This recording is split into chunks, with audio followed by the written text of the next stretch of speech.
ప్రభు అయిన యేసు క్రీస్తు నామములో మీకు అందరికి వందనాలు తెలియజేస్తున్నాను. పరిశుద్ధాత్మ యొక్క సిద్ధాంతం 14వ భాగాన్ని మనం చూద్దాం. ఈ 14వ భాగంలో స్వస్థత వరం గురించి మనము నేర్చుకుందాం.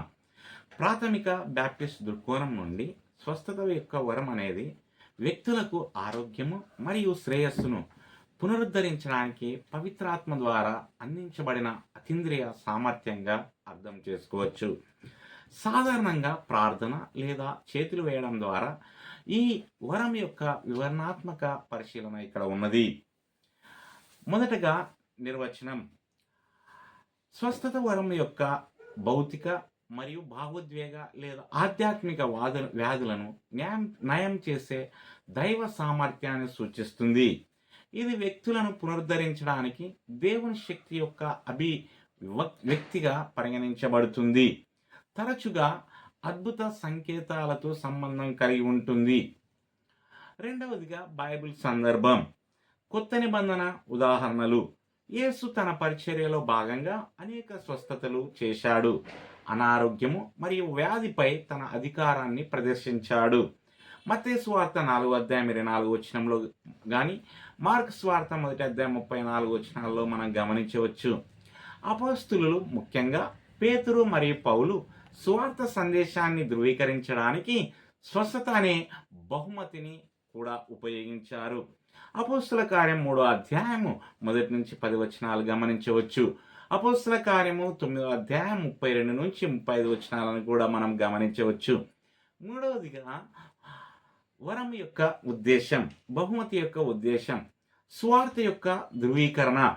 ప్రారంభ సంఘంలో స్వస్థత యొక్క ప్రధాన ఉద్దేశం అపోస్తుల సందేశాన్ని ప్రమాణీకరించడం మరియు దేవుని శక్తిని ప్రదర్శించడం. ఎబ్రీలకు రాసిన పత్రిక 2:3-4 మనం గమనించవచ్చు. కరుణ మరియు సంరక్షణ. స్వస్థత అనేది అతని సృష్టి పట్ల దేవుని కరుణ మరియు శ్రద్ధను ప్రతిబింబిస్తుంది. సంపూర్ణత మరియు పునరుద్ధరణ కోసం అతని కోరికను ప్రదర్శిస్తుంది. నాలుగవదిగా విరమణవాద అభిప్రాయం, విరమణపై నమ్మకం. చాలామంది ప్రాథమిక బ్యాప్టిస్టులు స్వస్థత యొక్క బహుమతిని గురించి విరమణవాద అభిప్రాయాన్ని కలిగి ఉన్నారు. అపోస్తలిక్ యుగంతో ఇటువంటి అద్భుత బహుమతులు నిలిచిపోయాయని నమ్ముతారు. గ్రంథాల ఆధారంగా వారు తరచుగా 1 కొరింథీ 13:8-10 వంటి భాగాలను సూచిస్తారు. స్వస్థత సహా అద్భుత బహుమతులు విశ్వాసం యొక్క పునాదిని స్థాపించడానికి ప్రారంభ సంఘం కోసం ఉద్దేశించబడ్డాయని సూచిస్తున్నాయి. ఐదవదిగా ఆధునిక కాల వాదనలు, భావోద్వేగ వాదం మరియు మ్యానిపులేషన్.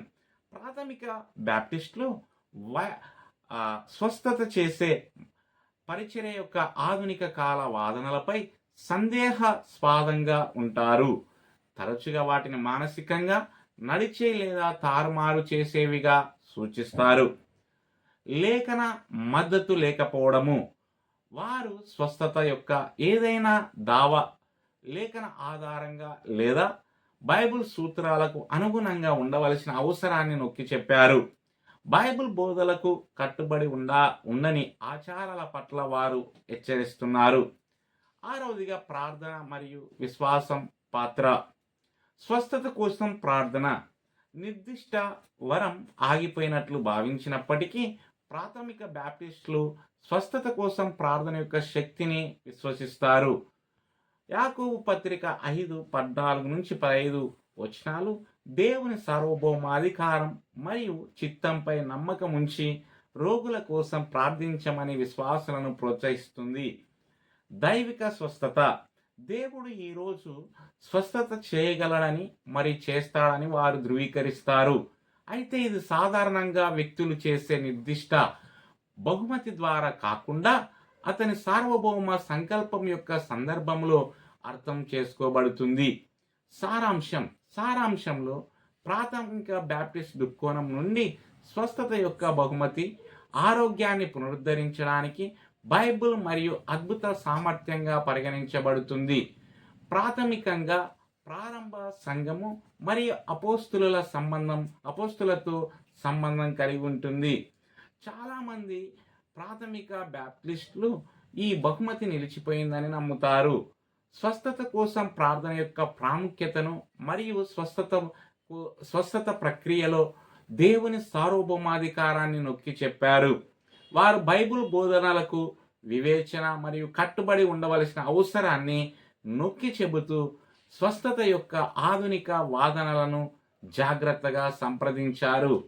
దేవుడు ఈ మాటలను దీవించి ఆస్వాదించునుగాక.